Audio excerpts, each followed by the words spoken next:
Degree പൂർത്തിയാക്കി വർഷങ്ങൾ കഴിഞ്ഞിട്ടും ജോലി കിട്ടുന്നില്ല. ഇന്നിത് ആയിരക്കണക്കിന് യുവജനങ്ങളുടെ കഥയാണ്. പക്ഷേ സത്യത്തിൽ ജോലി ഇല്ലാത്തതാണോ പ്രശ്നം, അല്ലെങ്കിൽ ജോലി നേടാനുള്ള കഴിവില്ലാത്തതാണോ പ്രശ്നം? ഇന്നത്തെ ജോലി മേഖല വളരെ വേഗത്തിൽ മാറുകയാണ്. മുമ്പൊരു ഡിഗ്രി ഉണ്ടായാൽ മതിയായിരുന്നു. പക്ഷെ ഇന്ന് കമ്പനികൾ അന്വേഷിക്കുന്നത് മാർക്ക് മാത്രമല്ല, സ്കിൽ, കമ്മ്യൂണിക്കേഷൻ, ആത്മവിശ്വാസം, പുതിയ കാര്യങ്ങൾ പഠിക്കാനുള്ള മനോഭാവമാണ്. ഇതെല്ലാം ചേർന്നതാണ് എംപ്ലോയബിലിറ്റി എന്ന കഴിവ്.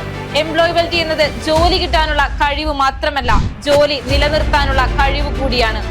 പുതിയ സാഹചര്യങ്ങളോട് ഇണങ്ങാനുള്ള കഴിവ്, സ്വന്തം കരിയർ വളർത്താനുള്ള കഴിവ്. ഇന്ന് തൊഴിലില്ലായ്മ കൂടുമ്പോൾ അതിനെ നേരിടാൻ ഏറ്റവും നല്ല വഴി സ്വന്തം കഴിവുകൾ മെച്ചപ്പെടുത്തുക എന്നതാണ്.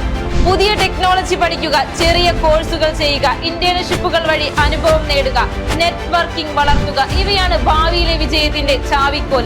ഓർമ്മിക്കുക, അവസരം വരുന്നത് കാത്തിരിക്കരുത്. സ്വന്തം എംപ്ലോയബിലിറ്റി ഉയർത്തി അവസരങ്ങൾ സൃഷ്ടിക്കണം.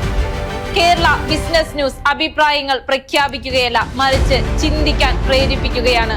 ശില്പ സൈനിങ് ഓഫ്.